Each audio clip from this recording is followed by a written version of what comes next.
कल्पना गर्नुहोस्, यदि आज आकाशबाट एउटा यस्तो वस्तु पृथ्वी नजिक आइरहेको छ जुन 10 अर्ब वर्ष पुरानो छ। यो वस्तु तब बनेको थियो जब हाम्रो सूर्य नै जन्मिएको थिएन। र अझ अचम्मको कुरा, यो वस्तु अहिले हाम्रो सौरमण्डलतर्फ आउँदैछ। वैज्ञानिकहरूले यसलाई देखेपछि उनीहरू आफै अचम्ममा परेका छन्। के यो केवल साधारण धूमकेतु हो कि यो ब्रह्माण्डको कुनै गहिरो रहस्य बोकेको सन्देशवाहक हो? आजको भिडियोमा हामी बुझ्नेछौँ यो 10 अर्ब वर्ष पुरानो वस्तु के हो र यो कहाँबाट आयो, अनि किन वैज्ञानिकहरू उत्साहित र चिन्तित छन्, र के यसले पृथ्वीलाई कुनै खतरा पुर्याउन सक्छ। त्यसैले भिडियो अन्तिमसम्म हेर्नुहोस्, किनकि अन्त्यमा तपाईँले अचम्मको कुरा थाहा पाउनुहुनेछ। सबैभन्दा पहिलो प्रश्न, आखिर ब्रह्माण्ड कति पुरानो छ? वैज्ञानिकहरूका अनुसार ब्रह्माण्ड लगभग 13.8 अर्ब वर्ष पुरानो छ। हाम्रो सूर्य भने करिब 4.6 अर्ब वर्ष पुरानो मात्रै हो। यसको अर्थ के भयो? ब्रह्माण्डमा हाम्रो सूर्यभन्दा धेरै पुराना वस्तुहरू हुन सक्छन्। यस्तै एउटा रहस्यमय वस्तु अहिले वैज्ञानिकहरूको ध्यान केन्द्र बनेको छ। यो वस्तु हो एक अन्तरिक्ष धूमकेतु, तर यो सामान्य धूमकेतु जस्तो होइन। यो अन्तरिक्षको गहिराईबाट आएको अतिथि हो। धूमकेतु भनेको बरफ, धुलो र चट्टानको ठुलो टुक्रा हो। जब यो सूर्य नजिक आउँछ, यसको बरफ पग्लिन्छ। त्यसपछि यसको पछाडि लामो पुच्छर जस्तो धुलो र ग्यास देखिन्छ। त्यसैले मानिसहरूले धूमकेतुलाई आकाशको पुच्छर भएको तारा पनि भन्थे। तर अहिले देखिएको यो धूमकेतु अझै विशेष छ, किनभने यो हाम्रो सौरमण्डलमा बनेको होइन।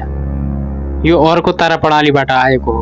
वैज्ञानिकहरूले यस्तो वस्तुलाई भन्छन् अन्तरतारकीय वस्तु, अर्थात् इन्टरस्टेलर ऑब्जेक्ट। यसको अर्थ यो वस्तु एउटा तारा प्रणालीबाट अर्को तारा प्रणालीतर्फ यात्रा गरिरहेको हुन्छ। सन् 2017 मा वैज्ञानिकहरूले पहिलोपटक यस्तो वस्तु पत्ता लगाए। त्यसको नाम थियो ओमाउ। त्यसपछि अर्को पनि देखियो, कोमेट बिर्सिप। अब वैज्ञानिकहरूले नयाँ रहस्यमय वस्तु अध्ययन गरिरहेका छन्। सबैभन्दा ठुलो प्रश्न, वैज्ञानिकहरूले आखिर कसरी थाहा पाए कि यो वस्तु 10 अर्ब वर्ष पुरानो हुन सक्छ? यसका कारणहरू धेरै छन्। यसको गति, यसको कक्ष, यसको रासायनिक संरचना। जब वैज्ञानिकहरूले यसको मार्ग अध्ययन गरे, उनीहरूले थाहा पाए यो वस्तु हाम्रो सौरमण्डलको गुरुत्वाकर्षणमा बाँधिएको छैन। यसको अर्थ यो बाहिरबाट आएको हो। यसको संरचना हेर्दा यो ब्रह्माण्डको धेरै पुरानो समयमा बनेको हुन सक्छ। अब सबैलाई चासो लाग्ने प्रश्न, के यो वस्तु पृथ्वीमा ठोकिन सक्छ? वैज्ञानिकहरूको अनुसार अहिलेको जानकारी अनुसार यसले पृथ्वीलाई ठोकिने सम्भावना अत्यन्त कम छ। यो वस्तु पृथ्वी नजिकबाट गुज्रिएर फेरि अन्तरिक्षतर्फ जान सक्छ।